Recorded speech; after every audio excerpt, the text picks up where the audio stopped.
I've been here 15 years. When I first came, I didn't understand the impact of the spirits, or ghosts if you want to call them.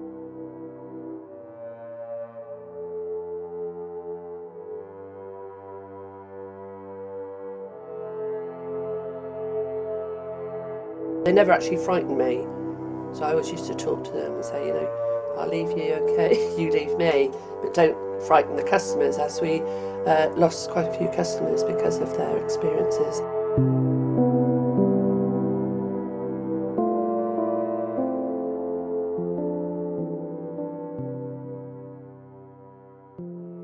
Well, for the first 8 years we were here, I actually worked here 7 days a week. I did the waitressing in the restaurant and looked after the rooms. So we left for 4 years, came back, but I knew that I still had work to do here. I know that's why they asked us to come back. It was a profound experience that, you know, we had to get away, but within 4 years they couldn't make this place work. But I know that the spirits here love me and my husband, and they made us come back. But the most famous ones were the humpback twins with their uncle, who was a landlord here. It was the end of the 17th century, he had a cleft lip.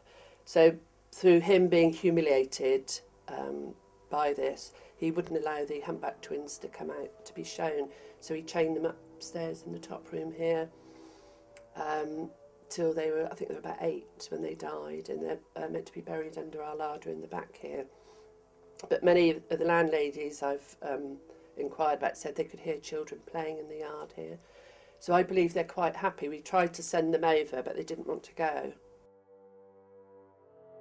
So I said there's all different spirits or ghosts. There's some that are quite happy to stay here, as long as you leave them alone. There's others that may have been murdered, might have committed suicide. So they don't know they're actually passed over. They think they're still alive here. So through this experience, I found out about rescue work, where you can actually go into the room and help them to pass over to the other side, so they're not stuck. I work with energy, so don't forget that a spirit is just an energy. So when you do a clearing and bring in, we work with the light, we call it the light. So we brought in the light. I've cleansed it with sage and sprays of purification. So I feel in my heart that the ones have passed over, we've helped pass over, that they're over there and they're quite happy. So any ones that are here wish to be here. And I said there's total love in this place. There's nothing harmful. So I'm quite happy for them to stay here. 11 years ago, when I was at a terrible place, I went to see a medium called Tom Smith, who's very famous.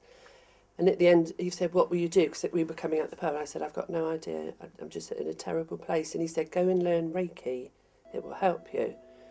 So when we came out, I went and met this wonderful lady, Kathy, in Sway. And she attuned me to Reiki and taught me about it. And it changed my whole life. I just can't believe. I had a hole in my heart that I could not fill, and Reiki filled that hole in my heart. And also learning about angels, the Reiki and the angels are my life now. So Reiki is a universal life force energy. So Reiki is pure energy, unconditional love. So what I love about it, I teach it, is that you can do no harm. You can't do anything wrong by doing it. It's just laying your hands on somebody, and you're a channel for this universal life force energy. And the person you're doing the healing on will take the energy from you. So you're not forcing on anybody, they're taking it from you. So they will take as much as they need, and when they finish, it will just stop. So it through depression, stress, bereavement, losing a job, splitting up with somebody, your energy depletes. So Reiki actually fills you with this pure energy. So it's like filling your immune system up. People understand that more when you use the immune system. So I said if everybody had a Reiki once every 6 weeks, 2 months, nobody would be ill. It's so simple. I'd say 7, 8 out of 10 people are looking for something. Nobody's happy with their life. Everybody's looking for something. And spirituality is like the gateway to all of this. If I didn't have my belief in the angels and the Reiki, the energies, I don't know what I'd do. I know that we're here for a mission, and my mission is to teach like Reiki, teach people about angels, that they are the most amazing thing. There's 100,000 million angels in heaven that want to incarnate on earth. They want to come and help us, but they're not allowed to come unless you invite them. It's so simple. You're born with your guardian angel. Your guardian angel is with you the whole of your life, through all the tragedies, through all the awful things that happen to you. So you're never ever alone. Your guardian angel is with you 24 hours a day. The main calendar, that's the end of 2012. There's nothing written after 2012. People think it's the end of the world, but it's a new beginning. So it's just a karmic thing. We're going to purify the world. So the earth is shifting. In the Japan, the poles have shifted already. So this is a major start. So it's not just going to be the end of 2012. It's happening now. People don't want to understand it, but our planet Earth is shifting. All the poles are going to be different. The weather's going to be different. It's a major, major thing, and we have to be prepared for this. So that's why there's lots of talks on 2012. We have to be prepared for it. You can't just go through and think life's going to be wonderful. It's not.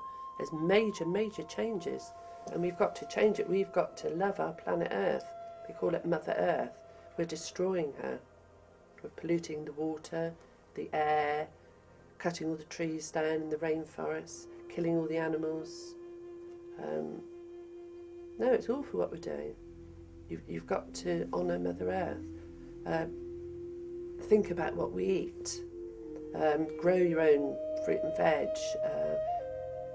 Honour your water. People don't honour the water. They waste so much water. It's so important. You know, you teach the younger generation. I mean, there's lots of youngsters that do understand. But it's just thinking about your life. We have to